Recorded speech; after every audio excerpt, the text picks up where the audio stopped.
to my channel. Hi everybody, how are you doing today?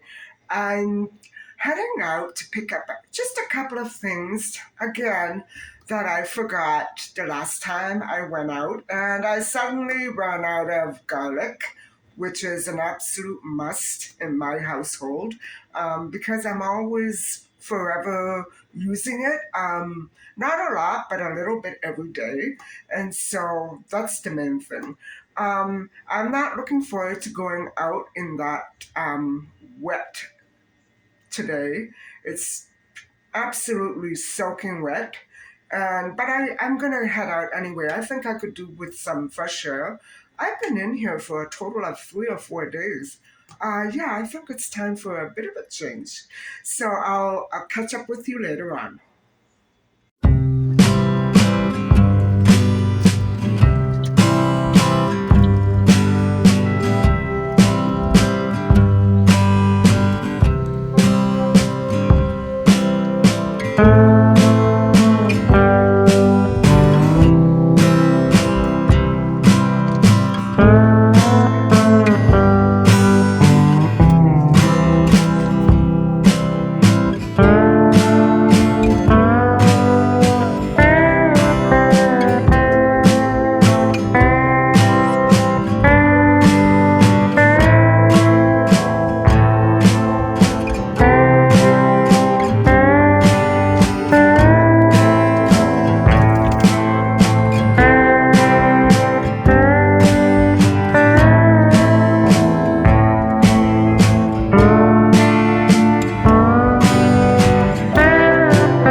Hey everybody, I'm back home, and like I said, I only needed a couple of things, and I guess I'll show you what I got. Let me just switch the view and let you have a look.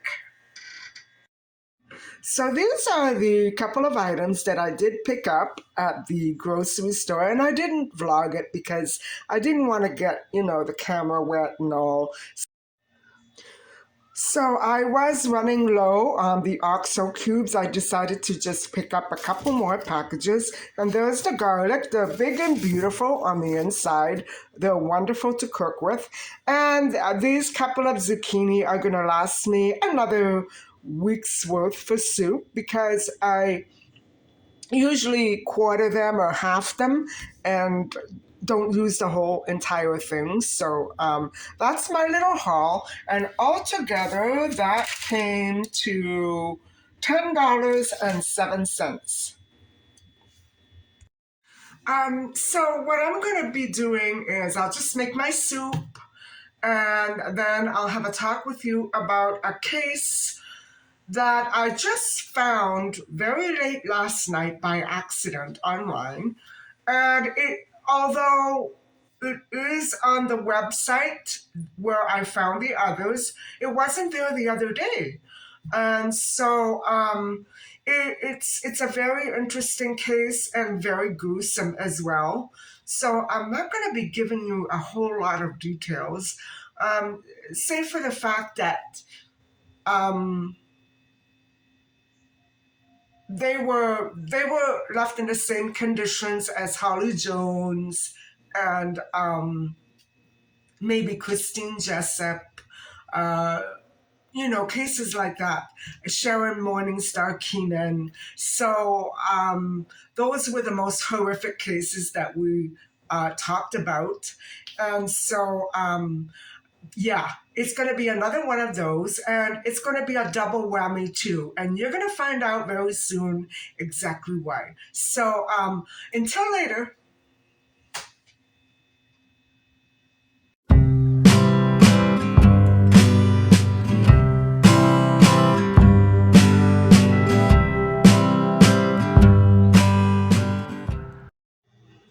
Hi, everybody. I'm back, and it's the next day. It was so nasty going out in that wet, damp, cold weather. It was only 4 or 5 degrees yesterday. And so I couldn't wait to get home last night. Having picked up my couple of items, I thought maybe it wouldn't be that bad. I thought maybe it might clear up. Oh, it simply got worse. So stop it, Justin. Stop it. I do hear we're gonna have a few decent days this coming weekend, so I'm hoping and praying. Anyway, as you can see again, my hair is almost sopping wet, and it used to curl much better than this, but because I've been wearing it so straight for so long, it just sort of lost its curl, and it's quite flimsy. It doesn't have the same strength it used to, and I have to add that that has mostly everything to do with not really eating animal protein anymore. And so I remember last spring and winter I was having it a couple of times a week on a regular basis. So my hair was much firmer and thicker, I guess. Although I haven't really been losing any hair, it's quite dry, and it's not up to its normal um, curly, full of volume self. You know what I'm saying? So anyway, enough about my hair. I thought it would be a great time to introduce you to our next um, case, which involved two missing women, one for over a decade and another for a little over a month. And amazingly, they have so much in common, yet knew nothing about one another or each other. And so you might be asking, well, why are they so commonly tied together? Well, the fact is that they met their demise in the same way, and it was brought upon by the same person. And we're going to get into that very, very presently. And so, okay, here we go. And this, I should add, is going to be a couple of parts at least. It's very gruesome. And so I will probably, very likely, will be linking articles below in the description box. And so I'm really hoping that you, if you are interested in the gruesome details, that you take the time out to research it. And this person was an incredible piece of work. We're going to get into that in a while. So, okay. Um, these were two young women, roughly around the same age. They were both teen girls. And I'll start with Kandis Fitzpatrick, who was last seen by her family in March of 2008, and she was last seen by her family, and she thereupon disappeared. And also Rori Hatch, who was 18 and expecting at the time, vanished suddenly in August of 2017, which would have been the year before my mother took ill. Um, I don't remember too much. I remember hearing odd bits and pieces about this case, but my focus was on my university that year, and which I did well that year, and my mom, who was starting to become weaker and weaker. So my attention was definitely not focused on the news. Also, it was the same year in December, in the following December, that the Shermans, husband and wife, were both executed in their own home, allegedly. And so, all right, it was a bad year all around, 2017. Let's go with this case. Both girls were quite young and vulnerable, and they were loving, but they had issues. At the time, they were both homeless. At the time that they each disappeared, they were both homeless with no real fixed address. And they suffered from drug issues, substance issues, and worked in a so called trade to fund those drug habits. And guys, I I have no judgment here whatsoever for either of these two beautiful young ladies who had to unfortunately stroll down a dark path for a period of their time, which was to them very, very confusing, especially Rory, who was expecting.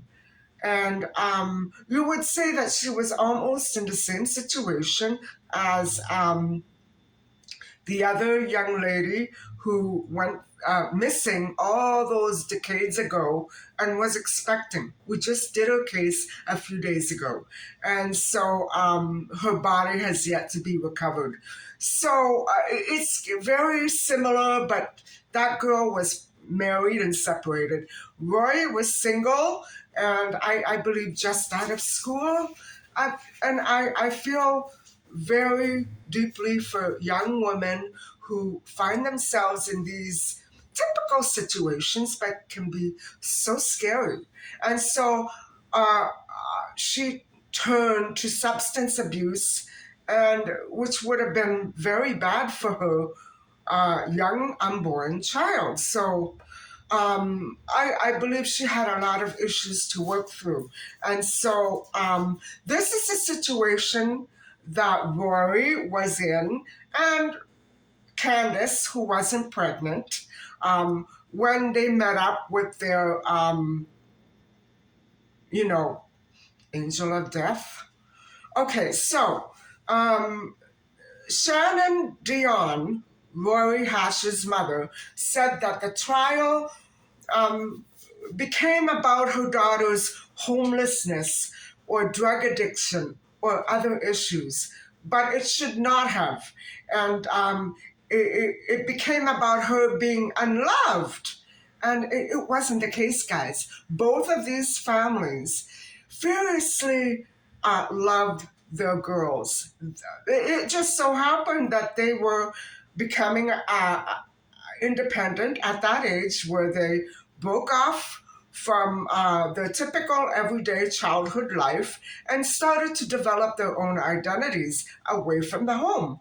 And I don't know what other issues may have been involved with the girls at home, but I don't doubt for a minute that they love their children. These parents all love their children, and they were not cast away. They were not cast aside. And I know, especially in Kandis and Rory's case, they were in contact with their family because they were noted right away to be missing. And so searches were conducted. And although I don't think police would have moved as quickly with any so called Amber Alerts or anything, because they were not living at home.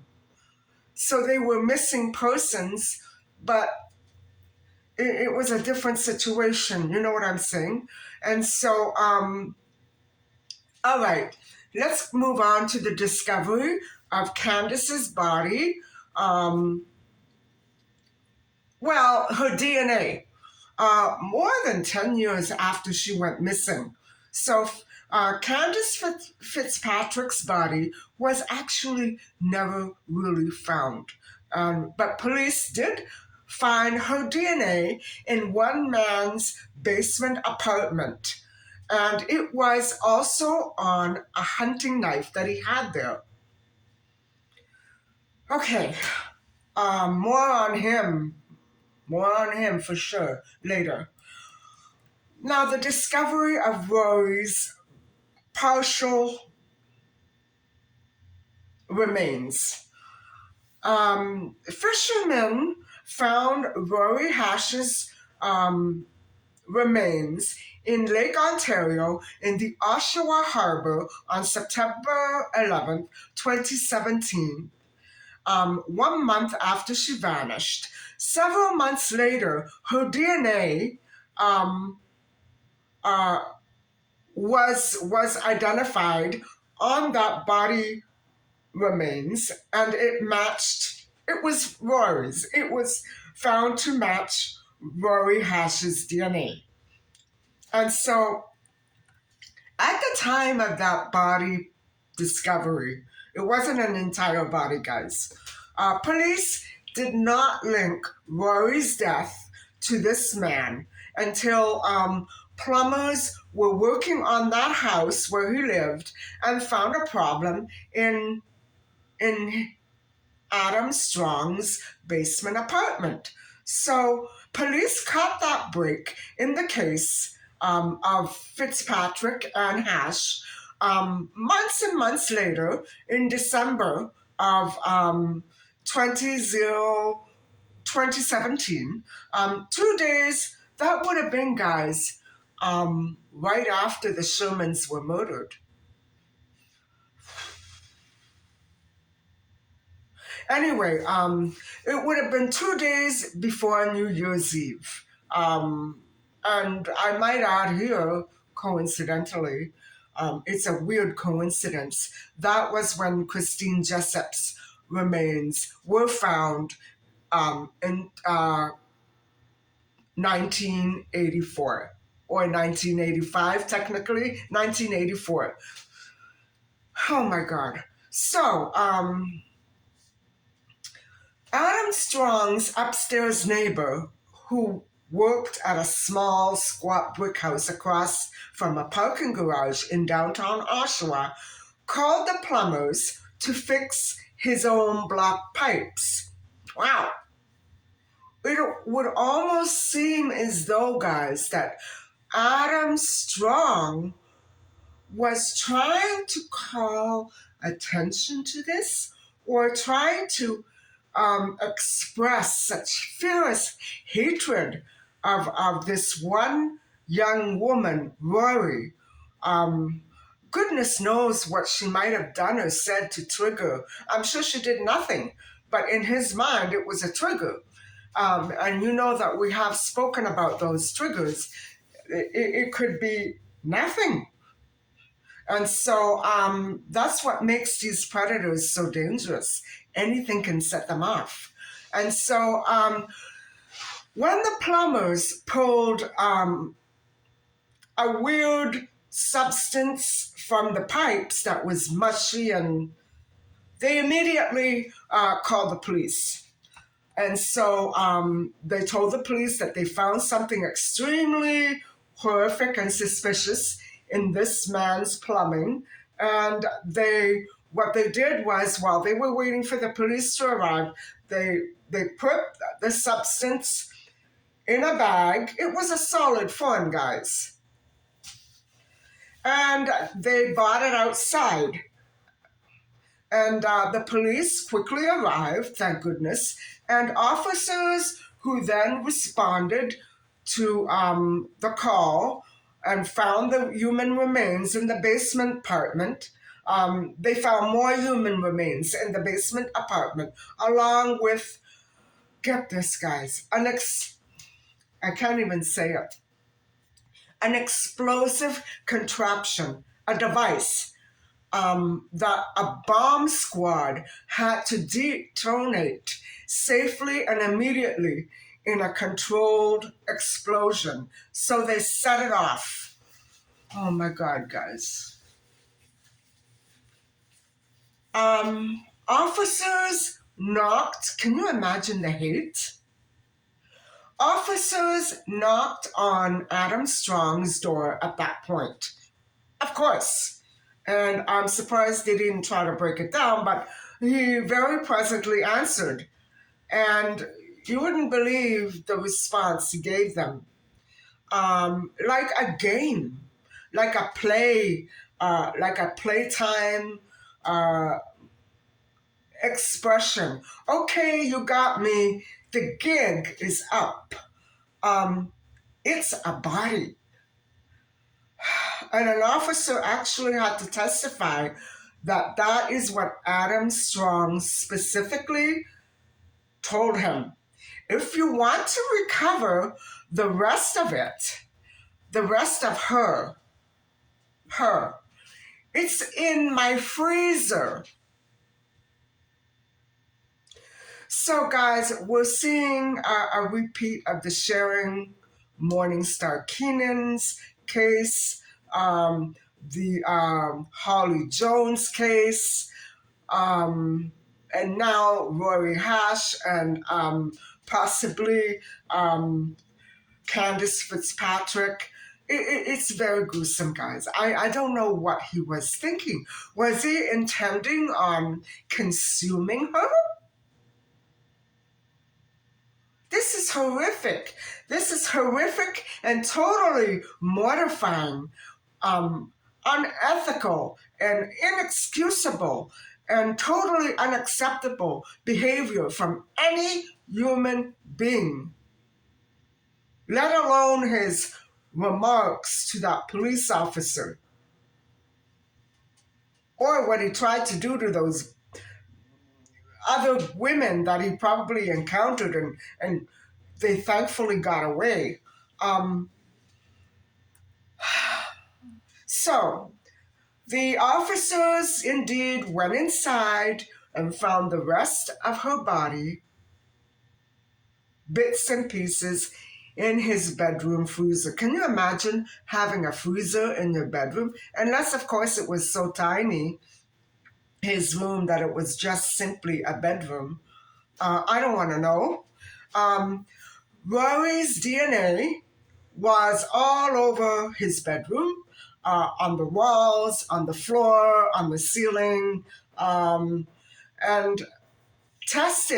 further testing from the apartment revealed also a match for Kandis Fitzpatrick, especially on that hunting knife.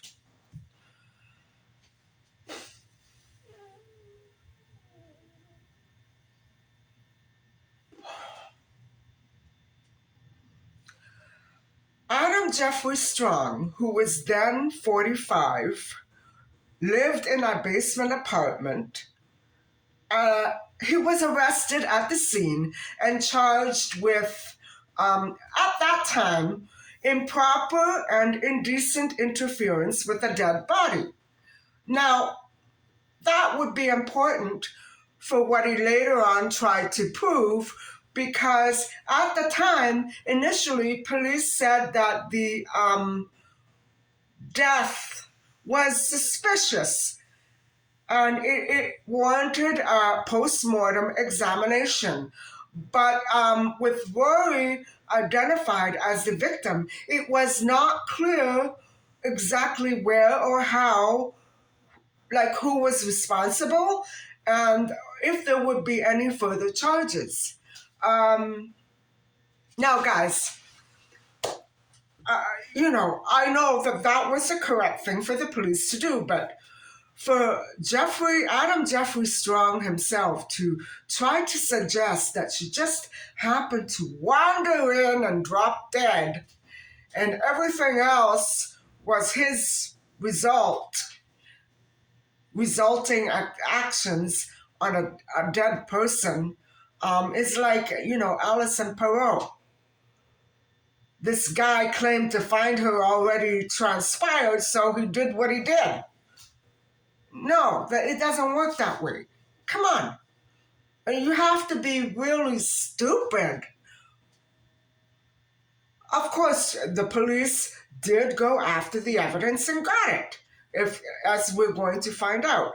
But at that time, this is what Adam Strong tried to pull over on all of us, including the jury. And of course, he didn't succeed. So, anyway, um, this is as far as I'm going to go with this one particular part. It's gruesome, and you may not want to see the other parts of it, but it's simply going to deal with the arrest and the trial and the victim impact. And so, unbelievably, it was a horrible, horrible, case. It was an absolutely sensational and mortifying case. And I want to add here a couple of things. At that time, there were no homicide charges against anyone. And the investigators did extend their search warrant, allowing them to search the house for an additional 30 days. Good job. And so I'm so glad that they did it that way and not stupidly by sneaking into the house at night when the idiot wasn't there. You know what I'm saying? So I'm glad that they did it officially. It was all on the books. Good work. And so I have to also add a couple more things. You know, Adam Strong. I took care of an Adam Strong in nursery school when I was teaching, and of course the age is off, guys. The age is off, but right away. I thought the poor little Adam Strong, what he must have gone through with that name. It's a horrific name to be associated with. Not the name, but the person who did this to those girls. And they were both beautiful girls, I might add. Um, I think of that poor child. Well, now he would be what? About 40, maybe. I'm not even sure. I remember when I was in my upper 20s, he would have been about 5, something like that. So, it's not jiving. The age is quite off. Of course, I never would have suspected, although he was a rambunctious child, he was a good little boy, and he was very anxious to please, but he was so full of pep all the time. And I have very fond memories of Adam Strong, the other Adam Strong that I took care of in nursery school. And he was so cute and adorable too. And Adam Strong, wherever you are, the one that I took care of in nursery school, I hope you're okay. And I hope that you were able to deal with whatever issues this monster inadvertently threw your way, because you don't deserve that. You were a wonderful child, and you probably are now a wonderful young man. So there you go. Forensic investigators came across a very large hunting knife, especially designed for um, doing things with animals. I'm not going to say what. Kandis Fitzpatrick's DNA was absolutely found on that knife, and investigators also found her blood in Strong's freezer and in his bedroom. We're going to get back to Kandis later on. Guys, that's it for today. I did forget to mention that Oshawa, which is in the east, uh, which is east of my city. It's another city. It's the city where my one of my first he was actually my second boyfriend and became my fiance. He was 25 years older than me, and he came from that area. He had a house and a little girl. I mean, he lived with his parents, and then later on moved away and got his own house. It was about time too. And so little did I know he was 40 when I met him, and I was about 23. I didn't know that he was that much older than myself. But what I wanted to say about Oshawa was that then and now, there is a very pressing and chronic drug uh, issue going on in that part of the province. And it's mostly opioid abuse. And so this is what these poor youngsters were caught up in. And so I can only suspect how they met up with Adam Strong. And I feel so bad that their fate had to go that way in that direction. Um, it's very unsettling to realize that he was the one who came their way and probably uh, passed himself off as a friend, willing to give a listening ear to, or give them money, or supply them with other things. I don't want to go there. Obviously, those details weren't all released from the trial, so I don't know. But we can imagine very well what situation, the circumstances under which these three people met were. You know what I mean? Not the best. Not the best. Anyway, guys, thank you very, very much for listening and watching. And I hope that you found some parts of the story interesting. Thank you for coming along with me in my nasty weather day and picking up those couple of items. And I'm surely not going to go out and do the same thing today. Mm-mm. So I will come back tomorrow with the remainder of this case, and we'll talk about the arrest and the trial and whatever have you. Anyway, guys, hopefully you're having a wonderful day, and thank you very much. And please don't forget to like and subscribe. Bye for now.